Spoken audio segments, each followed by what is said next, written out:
Hold up, I ain't trying to stump, man, but the Yeezys jumped over the jump, man. I be in and out of arenas like I'm Scottie Pippen. Left my elbow in the pot, a la Vince Carter. Bitch, you weren't with me shooting in the gym? James Harden with the range on me, nigga, way back. Coach, they won't knock me off my pivot, get it. Been flowing stupid since Vince Carter was on some through the legs arm and a hoop shit. And you can live through anything if Magic made it. Ladies and gentlemen, if you don't know, now you do. Yes, sir. We are back. Round of applause for yourselves. This is your guy, Marcellus Ease, and we got some really interesting stuff on the docket for today.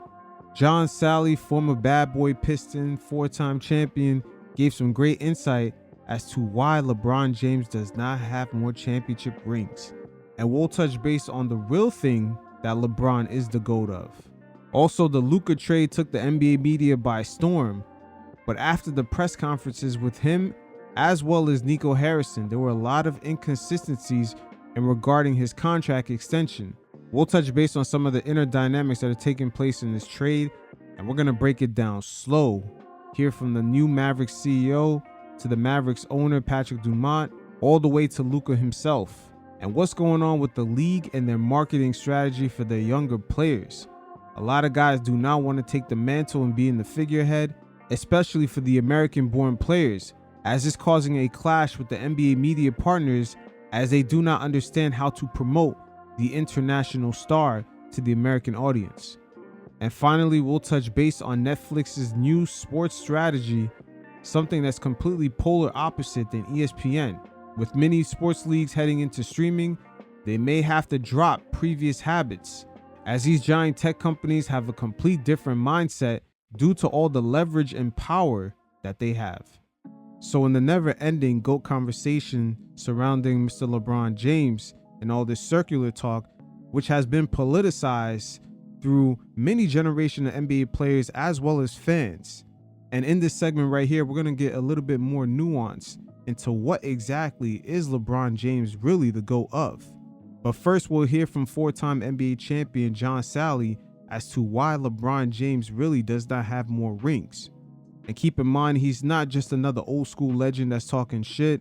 He was part of the bad boy Pistons, who really should have three-peated in between the eras of Magic Johnson and Michael Jordan, as Isaiah Thomas got hurt in that game 6 of the NBA Finals going up against Magic Johnson, which they were up 3-2, but unfortunately his injury led to the Pistons losing the next 2 games. But in the following 2 seasons, they won back-to-back titles. So John Salley is not a player that's talking out of his ass when he makes certain statements. And again, we'll be breaking this down layer by layer after we hear from John Salley, as we'll go into details of why LeBron James is a GOAT, but it might not be for the reasons you think. But first, let's check out what he originally had to say about LeBron James before he was questioned on it. LeBron doesn't have more championships because LeBron never played in a system that breeds championships. The triangle offense had Phil and Michael win 6 championships. They would have won 8 championships if Michael didn't go away. Ain't that the truth? Then to prove that point, they come to LA and he wins 5 championships with the same offense with a great player. But it's a system. They couldn't beat the triangle system. Then this guy named Steve Kerr goes and takes a version of it and wins 4 championships with it. It's a system. LeBron never had this triangle system. It was all put the weight on him, and anytime you put the weight on somebody without the system, they didn't win. Spoken from a man with a lot of experience. Now, outside of him mentioning the triangle, because in today's game, there is alternate variations of that can be more modernized, as Steve Kerr has executed with the Golden State Warriors. But again, pertaining to LeBron James, there's a lot of truth what John Salley had to say, and you could see it play out no further than when LeBron had first arrived in Miami and the clash he had with Eric Spoelstra. You see, Pat Riley's the one that's really in command of what goes down in South Beach, and Eric Spoelstra was not going anywhere, regardless of the rebuttals that LeBron has had.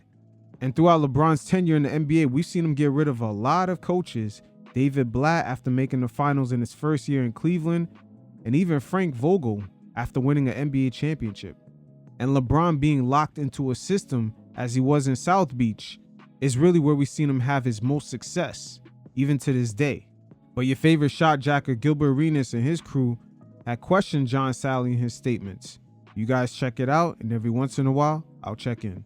Still a winner, and I just think, I've been watching him, and I played against Magic, and I still have nightmares. I still, if I think basketball, I think about Kevin McHale and that, smelling like garlic on purpose type stuff. And Larry Bird just going, I still have those thoughts because I didn't sleep the night before, and then when you got to play, you're real sleepy, you take a nap, all this different stuff. When I think about LeBron, I think about how when you give him the ball and he's dribbling, all of a sudden everybody's just sagging because he knows he's going to pass it first. And he knows when he passes it to the guy, it's a 40%, 30% chance he's going to hit the shot. And that exact scenario is what we seen in the 2014 NBA Finals going up against the Spurs. And also, this played out a lot during that 2017 and 2018 NBA Finals, in which LeBron had a decent enough team to at least compete and not get swept in pretty much both of those finals. One of them was a gentleman's sweep, but the Cavs had a lot of serviceable players on those teams that were not really being utilized. And even when they had a stacked team in the 2016 NBA Finals, in which they made a comeback to win the series in 7, a series in which Vegas had them as the favorites, even going up against the Golden State Warrior team that was legendary with their regular season record, that didn't matter. The Cavs were still the favorites. And even with that team, they struggled in the beginning of that series. They had no business even struggling as much as they did.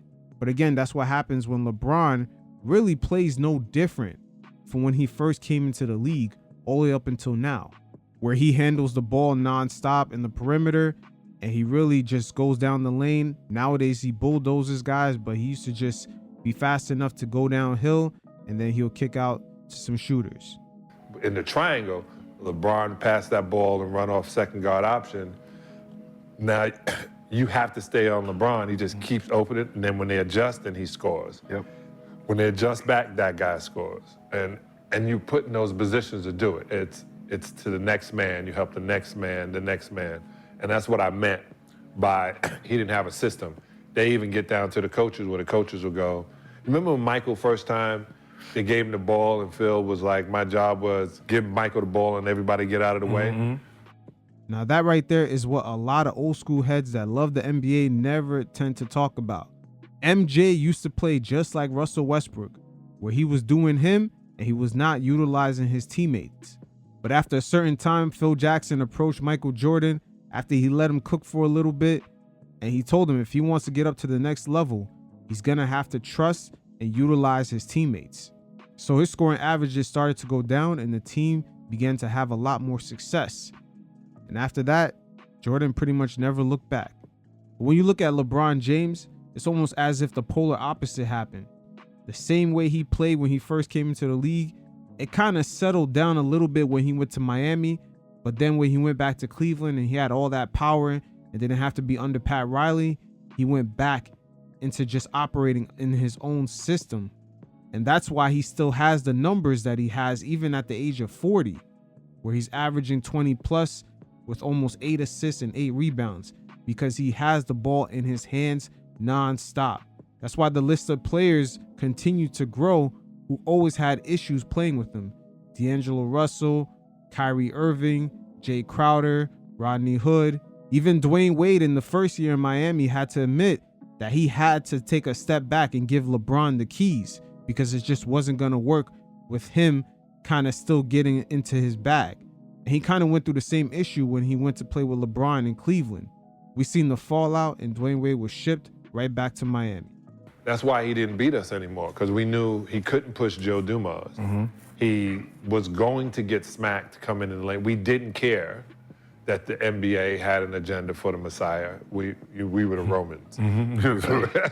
Crucify him. And that was the mentality. You see right there, Michael Jordan was now predictable. That's really what he's saying. LeBron James at times is predictable when he plays against teams that kind of have a team-oriented defense and concept, like the San Antonio Spurs in 2014 and in 2013, because he barely won that championship had it not been for Ray Allen rescue three-point shot. But when you look at how the Golden State Warriors play as a team unit, LeBron James always struggles going up against teams like this. And even in his first NBA Finals, which to a degree I always give him credit for even making the finals at that young age, especially with that team. The exact scenario John Salley's talking about right here got exposed, which one player cannot outdo 5 to 6 to 7 players on a team where everybody's defensively in sync. It's just not going to work. You got to have a system. It's what I think about when I watch the game now. When I watch now, I watched Denver just run out of gas, seriously run out of gas. There was nobody on the squad to kick them in the ass, nothing for them to go, all right, let's go to sequence one. Sequence one and build it back up to sequence. I just don't think that's happening anymore. With LeBron, there is no other sequence outside of him facilitating the ball. It's rare that we see him catch and shoot off ball, set screens. That was really never, I don't want to say his type of game, but just he's never really been asked to do the dirty work like that. And throughout his career, even though a lot of guys stay quiet, there's been a few players that have come out and actually expressed that after being traded from a team with LeBron James, they actually feel more free and they love playing within a system. Just recently, D'Angelo Russell, after being traded back to the Brooklyn Nets, had said in the first post game, "I'll never take being able to play free basketball like this for granted again."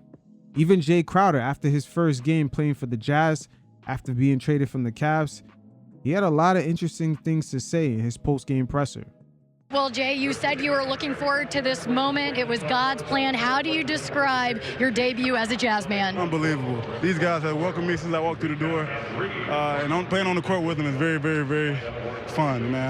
I got back to having fun playing basketball. Man, with a great group of guys. It couldn't happen no better. What about this system allows you to be so comfortable like you were tonight? Well, we're playing off one another, man. Once I get better with these guys, it should get better. But we're playing free. Coach gives a lot of freedom to these guys. Some structure, but a lot of freedom, and I love it. I love playing with them. I love playing within the system. It'll be fun. He loves playing in the system. I feel him on that. But even check out Isaiah Thomas of the Boston Celtics when he got traded to the Cavs. And then, of course, LeBron shipped him out to LA. And he had some interesting choice words in the post-game presser in regards to his sentiment. Surprised to play that many minutes? Nah, I could play in this league. I'm glad he gave me the opportunity, but I told him I have no restrictions. I'm able to play, and he gave me the opportunity. Yeah, I just wanted to come in with energy. I just wanted to bring something to the table. Felt like I got my powers back playing on this team now, so I just wanted to bring that energy, bring that intensity, and make plays, and then the ball happened to go in. My man IT got his superpowers back.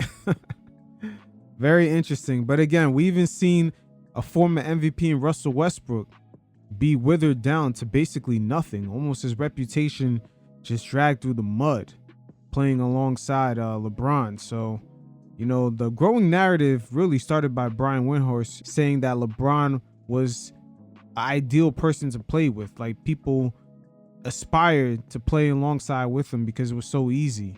That narrative nowadays is just, we've seen way too much evidence of it. And in a way, it's held LeBron back.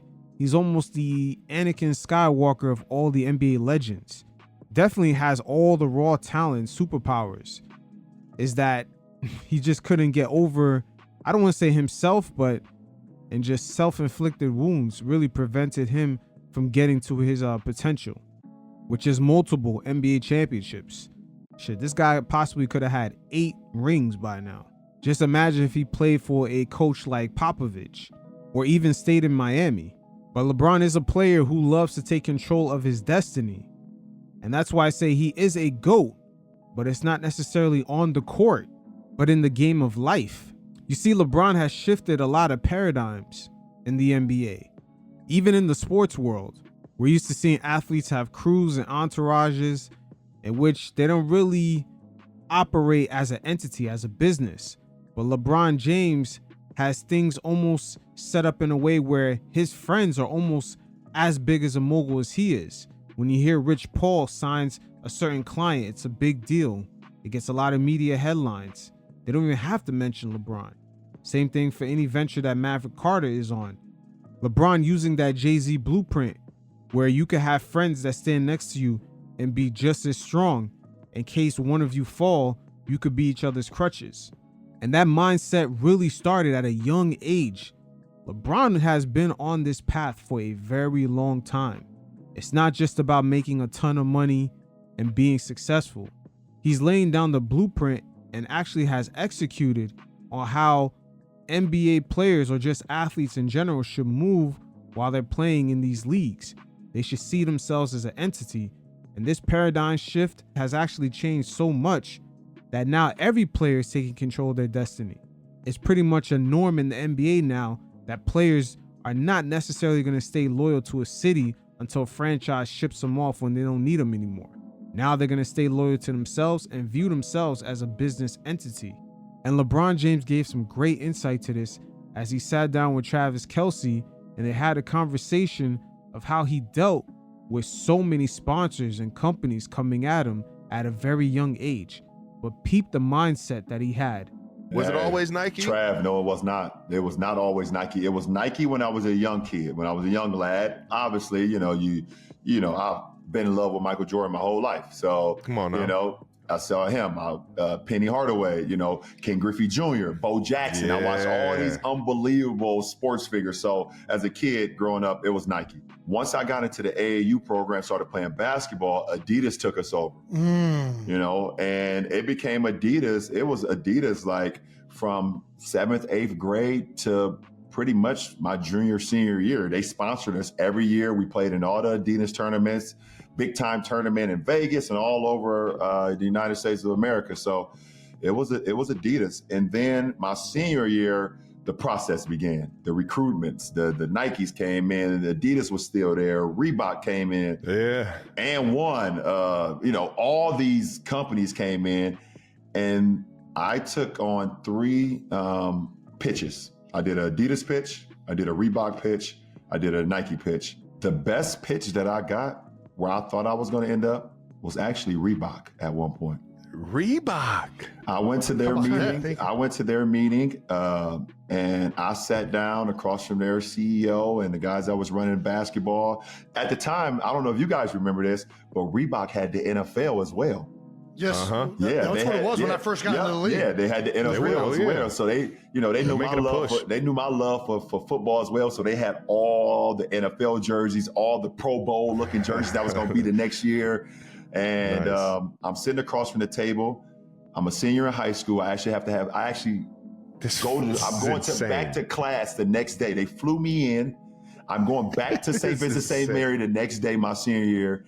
And the guy slides over a check to me at the end of the table. It's me and my mom and Maverick Carter at the end of the table. And he says, if you don't go talk to any other companies, this is yours. And I look at it.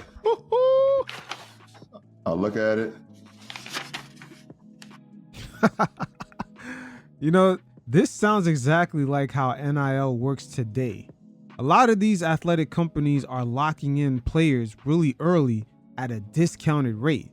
If any of them pop off, they got them for the cheap, for the very, very low price. Something that really doesn't get talked about too often. But again, it is life-changing money. But LeBron James is going to show you his mindset right here. $10 million fucking dollars. Oh! 10 million. Just right there, as an 18-year-old, I was still stealing change out of my dad's fucking piggy bank to go get some candy and shit. I was a high school senior, man. They gave me a check for $10 million, and if I promised not to go see anybody else, I told them I need a break. They stepped out. I need to fucking break. I can't believe that, right. I sat there. I need a timeout. My mom looked at it, and me and my mom were living in an apartment and, you know, Section 8 housing in Akron. I'm going back. I don't have shit. Now, interesting, LeBron had mentioned that his mother was there along with him. He was a senior in high school. He was 18 already. The reason why I bring that up, because he was old enough to, go through that meeting himself. He was of legal age to sign any type of contracts without his mother. But they probably wanted him to bring his mother there because they understand the psychological kind of emotional attachment that his mother possibly has to security. Companies like these already know their financial situation. So it's not necessarily having him to say no to a $10 million check by himself, but he has to say no in front of his mother, which makes it even harder because there's so much emotional attachment to that security. It goes to show you LeBron James's mindset. Even with all that pressure, life-changing money at that very moment in his life, he still looked at the bigger picture. And my mom looked at me. She said, son, trust your gut. If they're offering you this, then who knows what the other companies may offer you. Mm-hmm. Okay, Mom. Yeah, Ma. She's composed. Yeah, she's super composed. She's like, we ain't got shit already. So it's not like, it changes our life at this moment.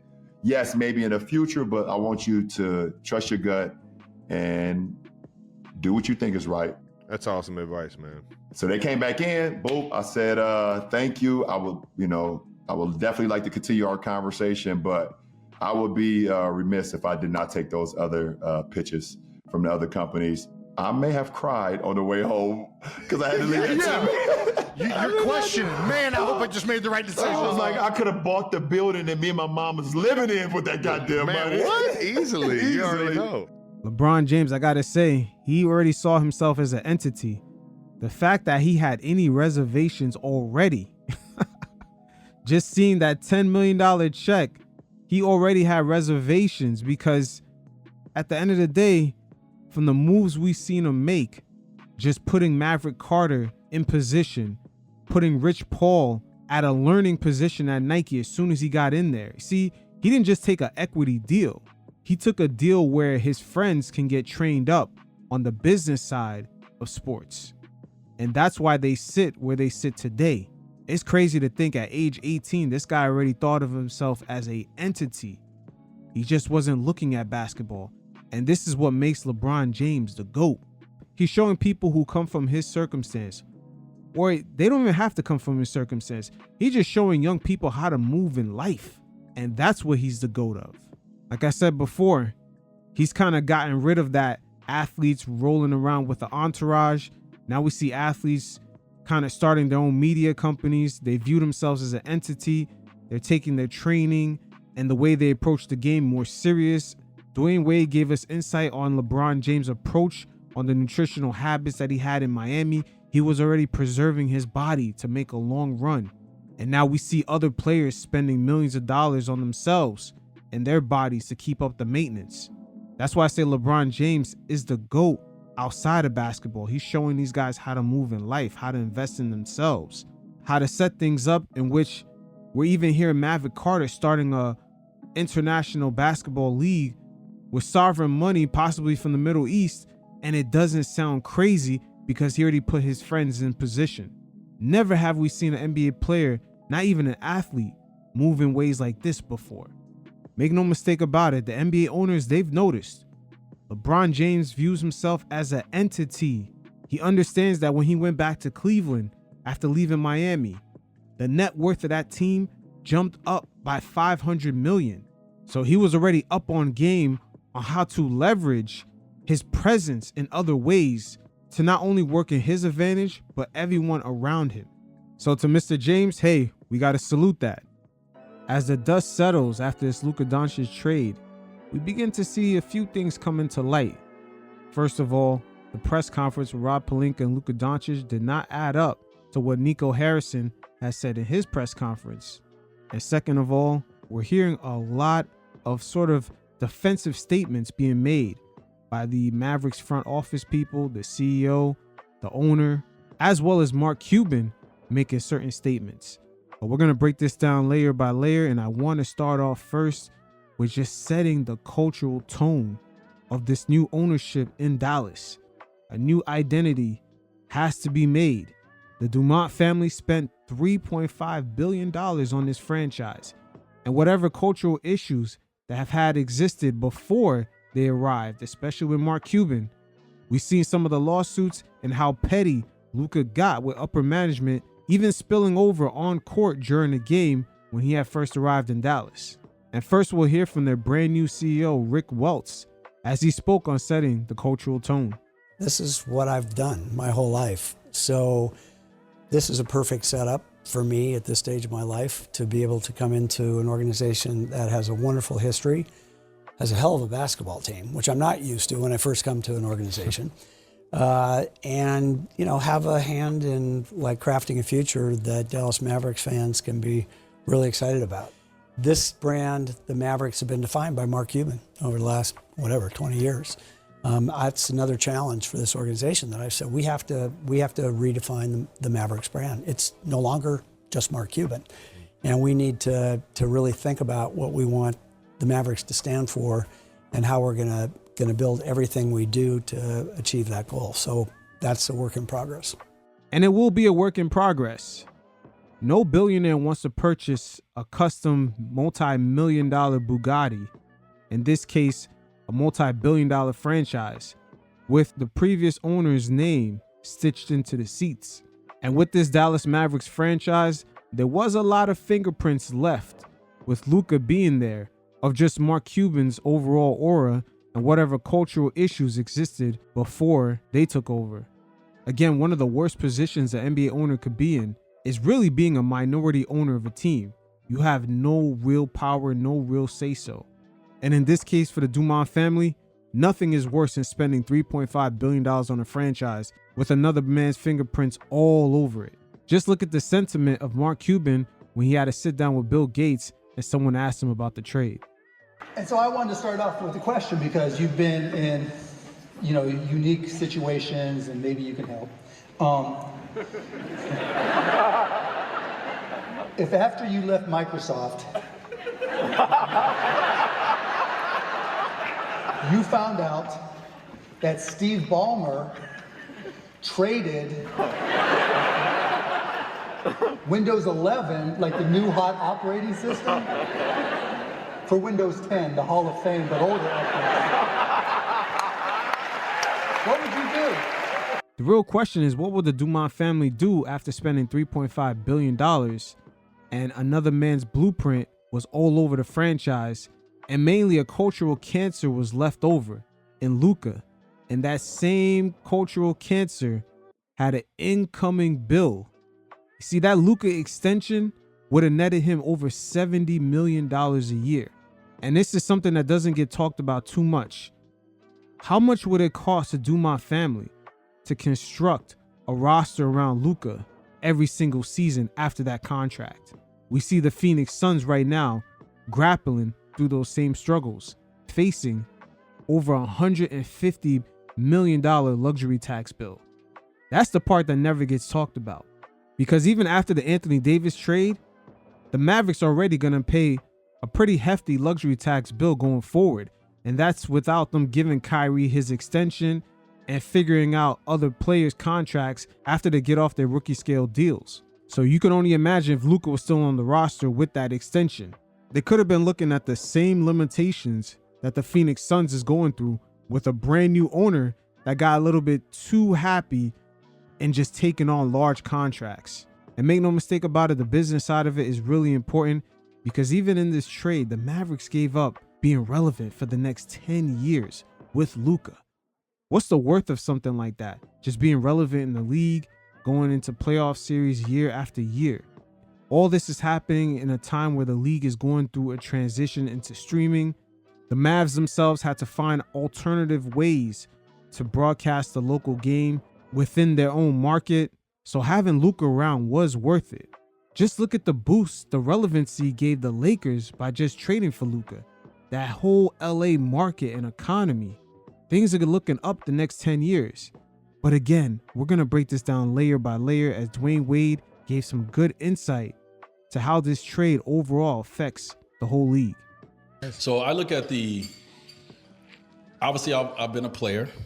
I've been involved in my own leaving of a team, traded in the team. I'm now on the other side of it as well, in the investor side of the league. So my mind goes into like, what does this mean overall? And so I started to calculate everything. I said, okay, all right, after my shock wore off a little bit about the trade and when it went down, trading a 25-year-old superstar, I started thinking about the game and the business of the game. And so first of all, I said to myself, before all the reports come out, I said, oh, this wasn't no players was involved in this decision. Yeah. This was billionaire business. Yes. Mm-hmm. This was at the top. This was the last 12 to 15 years, the players have decided, right, what we want to do. This was the owners, the governors, the billionaires deciding what they want to do. And so I looked at the... Now right there, interesting dynamic with the owners now being in the driver's seat of what they want to do. You see, this is where things get interesting, because this new CBA that the players union have agreed with the owners, it really hurts some of the mobility that the players are used to having, them kind of being in the driver's seat of their career and where they want to play. This Luka trade definitely signifies that a player with that type of resume at the prime of his career, if he does not mesh well with ownership, they'll have no hesitation to give him away, because again, that upcoming contract that Luka was going to get, it was going to be even more expensive to build a team around him. Ownership have to commit to that. It's not necessarily they were trying to commit to the over $300 million for 5 years to give to Luka. They're thinking about everything around that, the limitations on how they can construct a roster, the same thing that the Phoenix Suns are dealing with, along with that pending incoming luxury tax bill. This move right here has awakened some of the NBA players of how this power dynamic is going to sort of shift heading into this new streaming TV deal.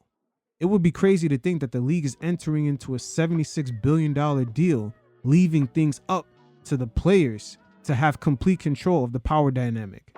And things will be more interesting once LeBron James leaves, because they won't have a player who controls that much of the NBA economy trying to call the shots. So the NBA players' leverage is going to be even more down heading into this new deal. RIP player movement. Business of the game, I said, okay, so the NBA, who everyone talks about, the viewership in America is down. We talked about on this show, the NBA is an international game. The NFL, this is where they at. We are here, but we international. And so our viewership, our money, our stars in the game today are all international players for the most part.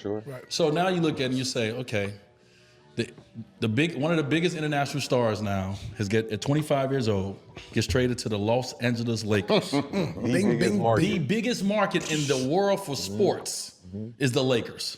And so I look at this and I say, okay, obviously Dallas, like we talked about, this is a win now situation for Dallas, right? They came off of someone who we all was like, man, it's Luka Magic, he's a star.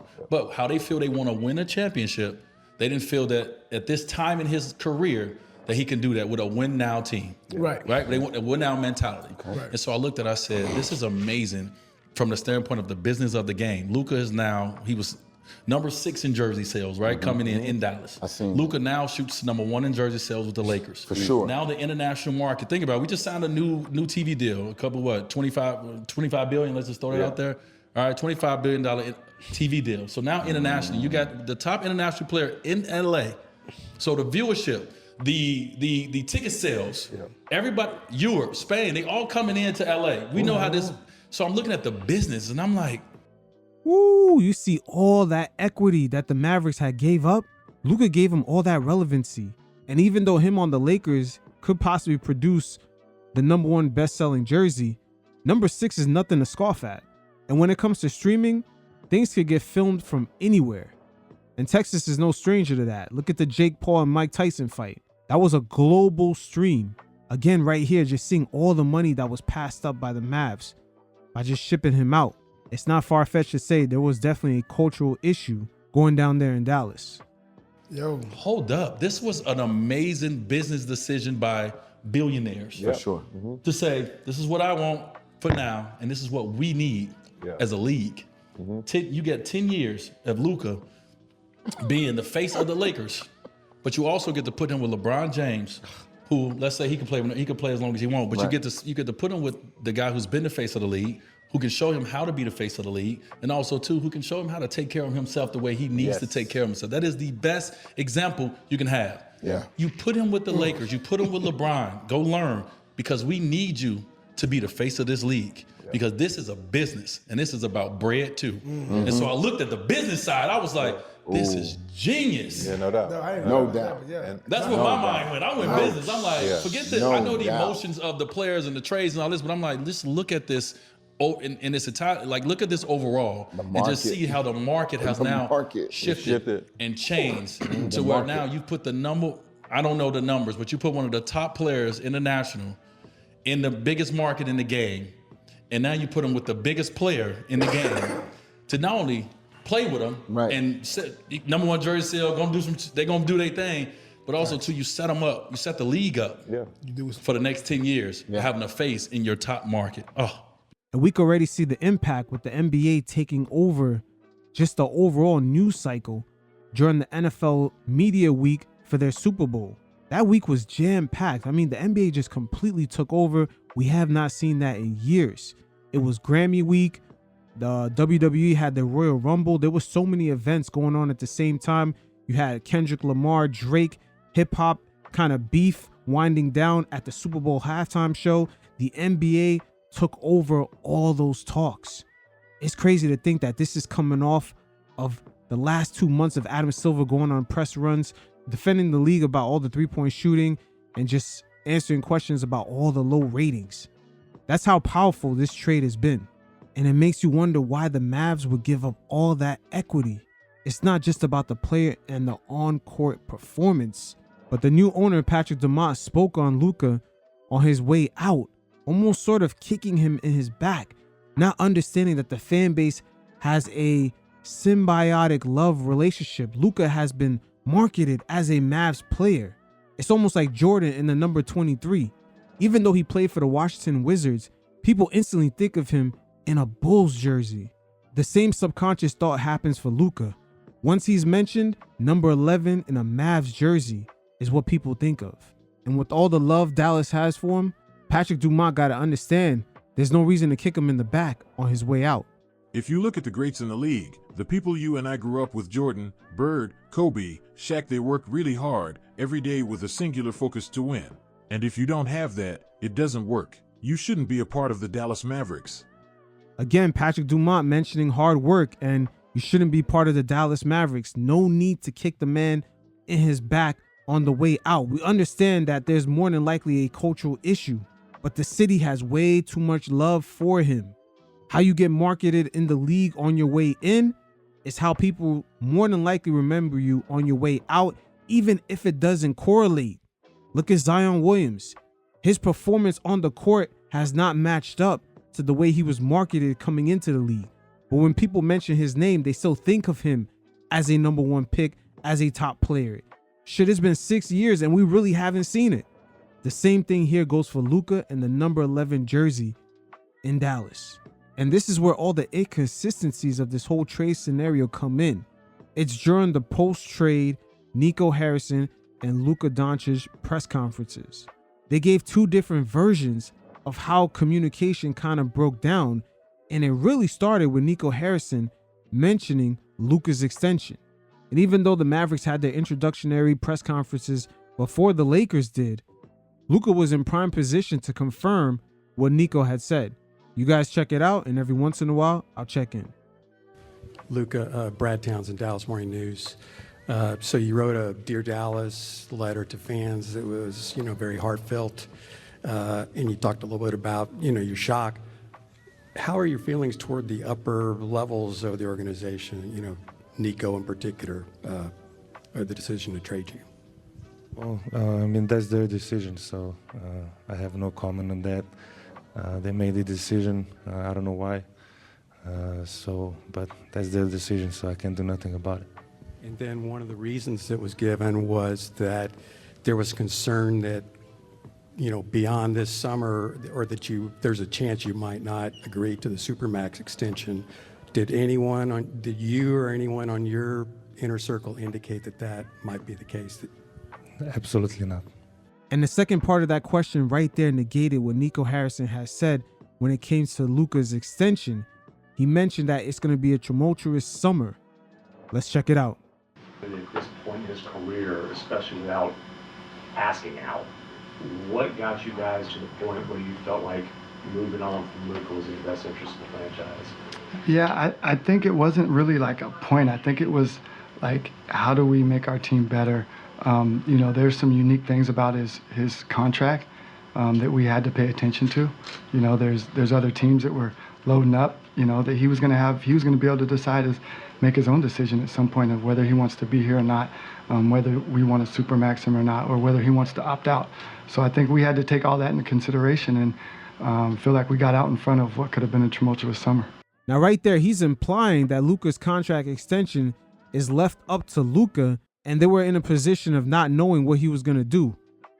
Nico is implying this. There's some unique things about his contract that we had to pay attention to. There's other teams that were loading up, that he was going to be able to decide make his own decision at some point of whether he wants to be here or not, whether we want to supermax him or not, or whether he wants to opt out. So I think we had to take all that into consideration and feel like we got out in front of what could have been a tumultuous summer. He said we felt like we got in front of what could possibly be a tumultuous summer. Again, listen to Luka dismiss this. And then one of the reasons that was given was that there was concern that, beyond this summer, or that there's a chance you might not agree to the Supermax extension. Did you or anyone on your inner circle indicate that might be the case? Absolutely not. Oh, we're not done yet. Nico was asked another question about Luka's extension, and the inconsistencies continue. This is almost as worse as his fumble when he worked at Nike and he was trying to secure Stephen Curry in a deal, and when he punched open the slide to show him the presentation, it had Kevin Durant's name on it. Nico, did you have any indication from him or his representation that he was going to opt out or not take the extension or anything like that? No, not at all. Not at all. Nothing verbally that would lead me to believe that. That's not what you just said, Nico. That's not what you just said literally a second ago. It's going to be a tumultuous summer. You just said that. And then you just negated it by the time the next question was asked. What the fuck is going on here? Why would the Supermax be a difficult decision on your end? Oh, no, it's not a matter of it being a difficult decision. No, it's a matter of, once you put that out there, they accept or they don't. And at that point, you're on the clock. And right there, he gave another inconsistent. There's 3 questions in a row. He gave, oh my God, this shit is sick. Oh, you know what? Let's listen to it again. Him actually go back on his statements 3 questions in a row. He gave one answer in question A, and question B, he negated it. And question C, he went back to his answer from question A. Unfucking believable. At this point in his career, especially without asking out, what got you guys to the point where you felt like moving on from Luka was in the best interest of the franchise? Yeah, I think it wasn't really like a point. I think it was like, how do we make our team better? There's some unique things about his contract that we had to pay attention to. There's other teams that were loading up, that he was going to be able to decide make his own decision at some point of whether he wants to be here or not, whether we want to supermax him or not, or whether he wants to opt out. So I think we had to take all that into consideration and feel like we got out in front of what could have been a tumultuous summer. Nico, did you have any indication from him or his representation that he was going to opt out or not take the extension or anything like that? No, not at all. Not at all. Nothing verbally that would lead me to believe that. Why would the Supermax be a difficult decision on your end?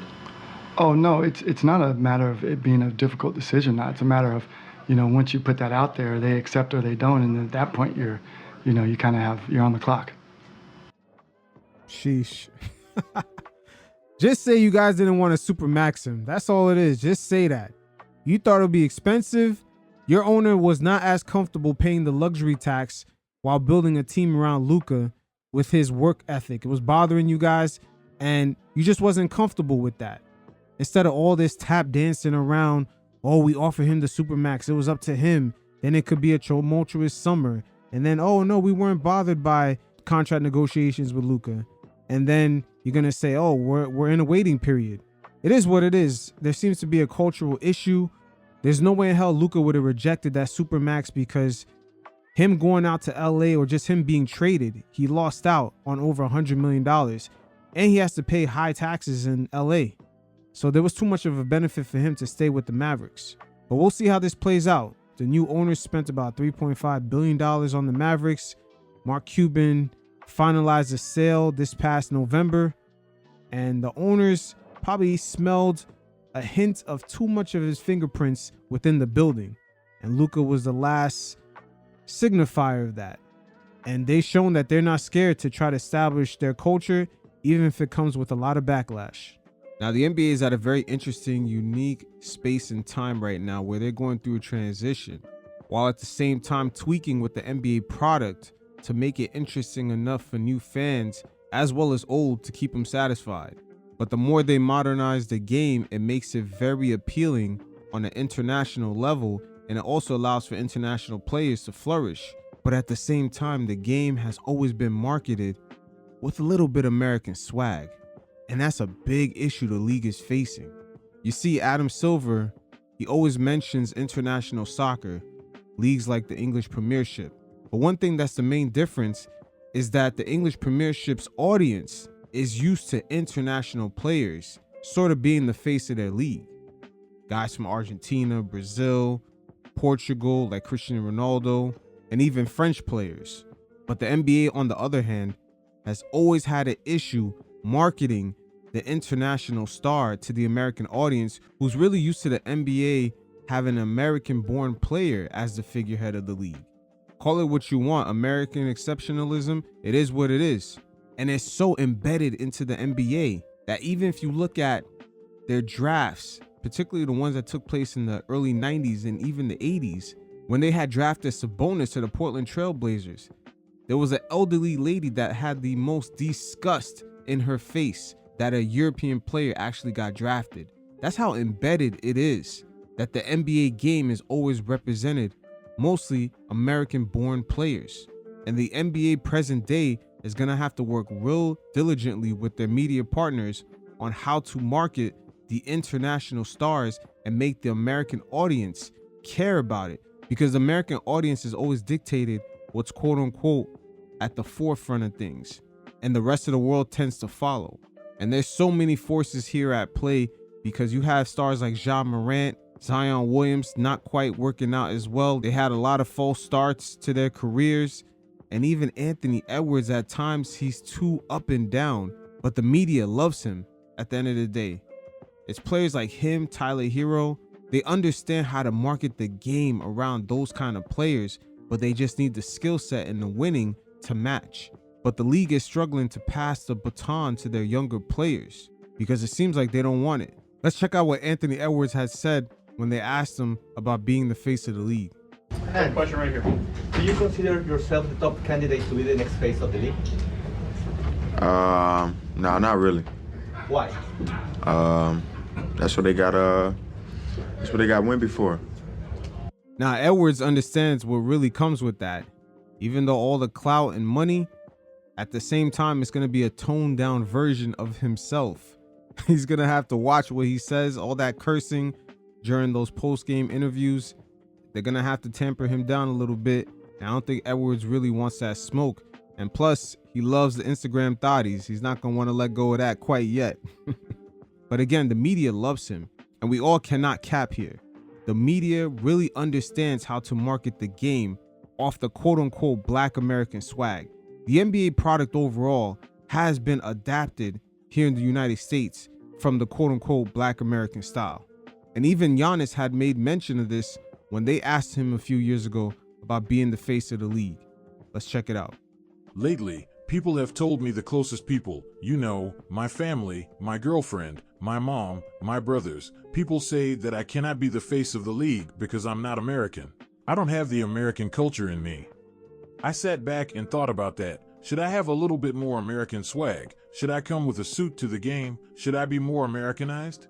But man, if I can't be the face of the league being me, I don't want to be the face of the league. That's pretty much it. And Giannis is 100% right about that.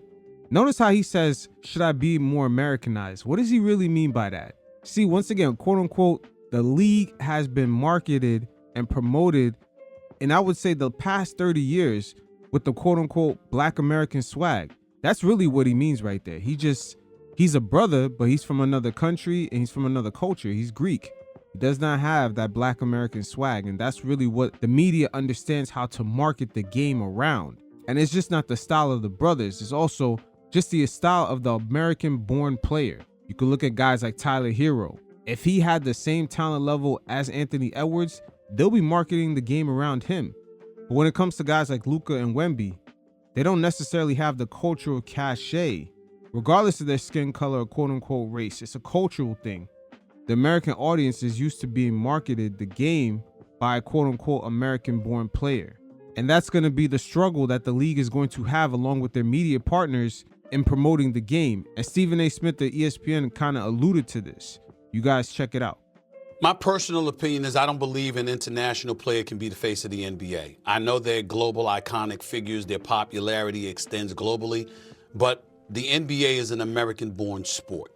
And it needs to resonate in America. And if it doesn't resonate in America, then it's not going to matter to America how you resonate beyond. And that's a problem right there for the NBA, because the American audience is really what dictates what's cool for other people to follow around the world. It is what it is. You could call it American exceptionalism. And you could see it play out no further than in the past Olympics, where a lot more people were tuned in and the league had made sure that the best had came out, like Stephen Curry, Kevin Durant, LeBron James.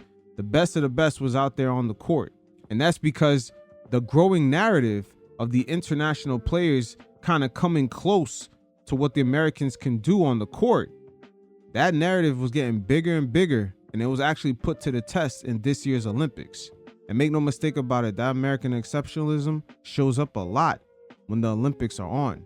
The expectations of Team USA taking the gold, no doubt. And so that's just my mentality, UD. That's how I think about it. Not to say they can't be popular or what have you, but I just think about it that way. He thinks about it that way because he understands ESPN and other large media conglomerates only understand how to market the game with the Michael Jordans, the Kobes, even an American-born player with no quote-unquote style like that, even Larry Bird. He had flair on the court. He loves to talk shit. That's how it is. We Americans, we love to hang our nuts. Let's not front about that. But when it comes to streaming, having an international audience is going to be key to keep up the ratings, especially for Adam Silver. So he understands that. But once again, the conundrum the league is having is that the more finesse, the more skilled the game gets, the more the international players will flourish.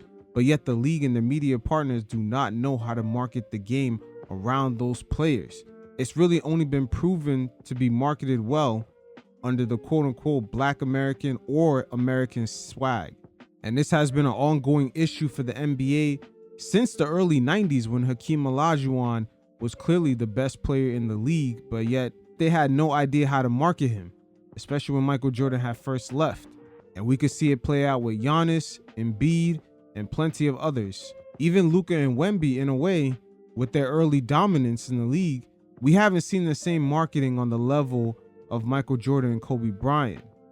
The cachet is a lot different, or even guys like Allen Iverson, which the league did not even want to market like that. It's just a different type of energy.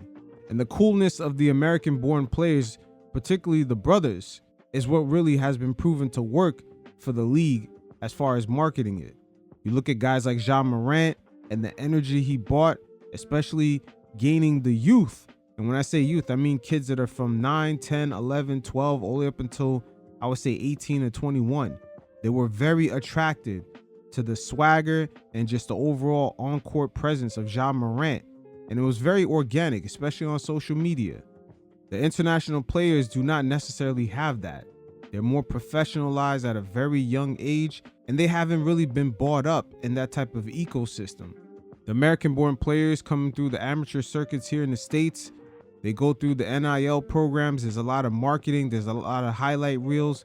There's Overtime Elite, a lot of social media companies that are there to actually market these kids. Every time they score a bucket, They're looking for the camera to show some flair, and the international players just do not have that, and that is part of marketing the game. Look at LaMelo Ball's overall aura and compare it to the guys that they're trying to make the face of the league like Wemby and Luka. It's night and day. So it is what it is. It's going to be interesting to see how this plays out. Once again, for streaming, gaining an international audience is key, but at the same time, the international players cannot really resonate when you market the league to an American audience, which dictates the coolness for the rest of the world to follow. So as the NBA makes its way into their new streaming deal, one sleeping giant is going to be Netflix. And make no mistake about it, there was a lot of focus on that Jake Paul-Mike Tyson fight, not for reasons that were happening in the ring, but for all the logistics around it when it comes to streaming. The easy access to an international audience without grabbing a bunch of licenses from around the world, and also Netflix's transition to enter into the live streaming game as they sort of build out their own ad service program. And so far it has been proven successful for the worldwide reach from the Jake Paul and Mike Tyson fight, and also with their second test in their NFL Christmas special. But their strategy when it comes to sports is a lot different than ESPN. For instance, they're beginning to focus on key on-demand events. It's almost a selling point of having a premium live sports event that everyone cares about, a must-see, an event like a Super Bowl or World Cup semifinals or finals game. They're almost headed in a different direction than ESPN, just buying a bulk of regular season games and then hosting the finals. Netflix just wants the premium events that people cannot miss. They want the must-see TV stuff. And in this segment right here, we're going to hear from Michael Nathanson, a CEO of an equity research firm, as he specializes in evaluating the type of equity value that these new money-making opportunities would present. But first, before we hear from him, let's take a look at what Netflix had sent out in a letter to their shareholders on their strategy when it comes to live sports. We're not focusing on acquiring rights to large regular season sports packages. Rather, our live strategy is all about delivering can't-miss special event programming. It makes more sense why we're seeing the NBA create more events. And within that event programming, it makes sense why we're seeing a lot of the sports leagues changing their playoff formats, allowing more teams to participate from baseball to the NFL to the NBA. And with the NBA, we're starting to get a clearer picture of why they're creating the in-season tournament. That's a piece of inventory that they can sell to Netflix as a must-see. And the same thing for the play-in. This strategy is completely different than what most sports leagues are used to selling, giving ESPN a bunch of inventory for Monday nights and Sunday night footballs. Same thing for the NBA with the long 82-game schedule. And Netflix approach is cutting down on all that fat. Again, Michael Nathanson spoke on this, with the leagues beginning to lose some of their leverage and selling their bulk inventories to many media conglomerates as it kind of withers down to a few players like Netflix, Amazon, and ESPN. You guys check it out, and every once in a while, I'll check in. I don't see them going after the AFC package, right? And you know, from the NBA negotiations, they were not really engaged in getting one of the three NBA packages. I don't see them getting, Wednesday night NHL games. I think they see this as events. We want to be in the event business. And I think the leagues, for the first time, really are in a weaker position relative to a partner than any other time, right? The leagues need to be on Netflix because Netflix does bring that heat and that sizzle, and they eventize your content.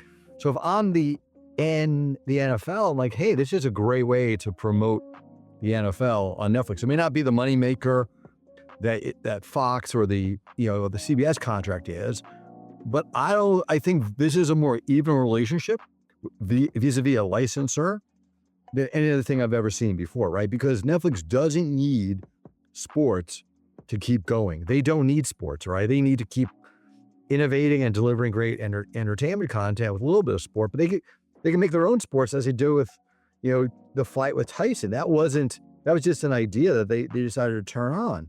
So to your point, John, I don't consider them a true bidder here for every single piece of content coming down the pike. They're going to be very picky. And even with FIFA, women's soccer, it was like a win-win for them because they basically, they could create a 2-week spectacular that probably wasn't there before when it was on broadcast and cable. So yeah, I think your instinct is right. Don't pencil in, these guys are going to be on every single bid going forward. They're not, right? They're just not. If anyone, Amazon will be, I think Amazon will hang around the hoop a lot more than Netflix because Amazon has a different strategy and their advertising business is more built out, and they just have a different approach, and they're cutting back on non-sports spending, right? So I think they're probably more likely bidder for content, sports content, than Netflix. So once again, we're seeing the leagues make major adjustments to the regular season formats. And Michael right here exactly pins down on how these leagues are going to begin to structure their regular season formats to sell it off as different event packages to the various streaming partners. Can the NFL re-segment its packaging to follow the Premier League within the UK, right? Have an A, B, C, D, E rights. Like, don't make it so obvious that it's AFC, NFC, but try to cherry pick.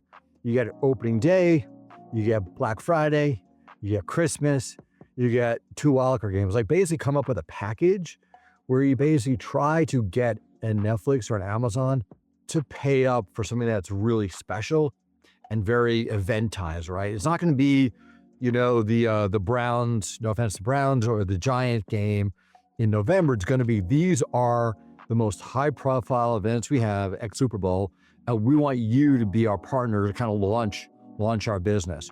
So I could see them coming up with a strategic, and the B package has Bills and Chiefs games more than anything else, right? And then the E package will be just your run-of-the-mill AFC, NFC, right? That's what you have to do, right? Because at that point too, the broadcasters will be even a weaker shape, and they may not be able to pay the increases that the league wants, right? But the broadcasters need the local rights to keep their retransmission fees flowing in. So you have to come up with some repackaging, resegmenting that gets everyone to play, and everyone has to bid a little bit more. That's what I think is going to happen. I really do. I don't think it'll be AFC, NFC, Thursday, Sunday night. It's going to be more about the type of games that are available. I think the league would want Netflix, with all their homes and their young viewers and their promotional clout, to be part of that, right? Because Netflix will not have to pay a king's ransom.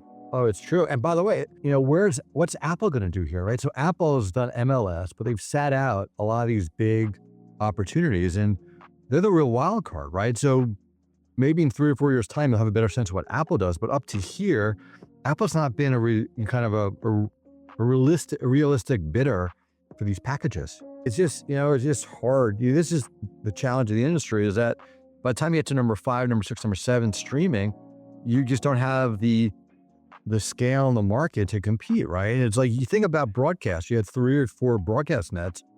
That was the max. Here you've got so many streaming options.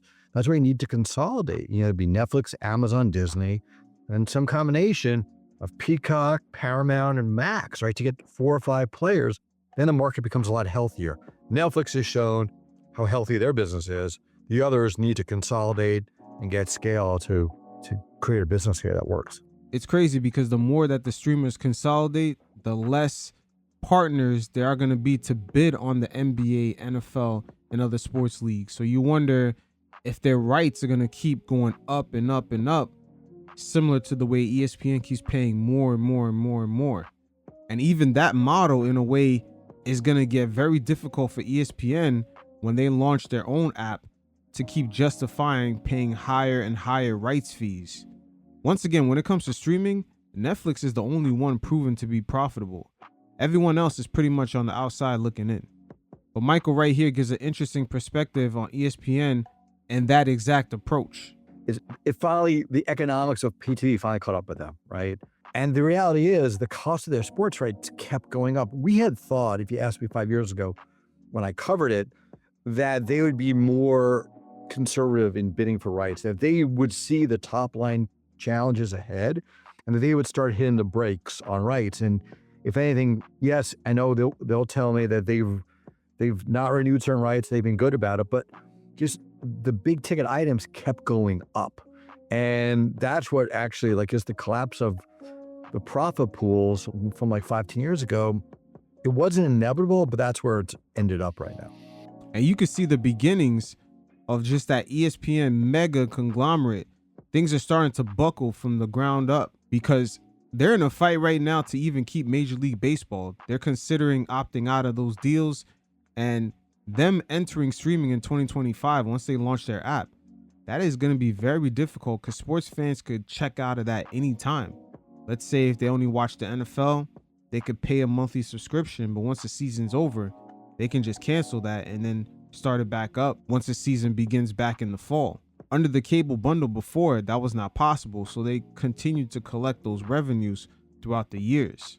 So in a way, it kind of added to that layer of just, hey, we'll pay no matter what for sports rights because we're still making up the money on the back end. But these are interesting times. We've seen the NFL, the MLB, the NBA all change their playoff formats in the last couple of years, and they are definitely preparing for the mega transition that's going to happen in sports media. It definitely will be a bumpy ride.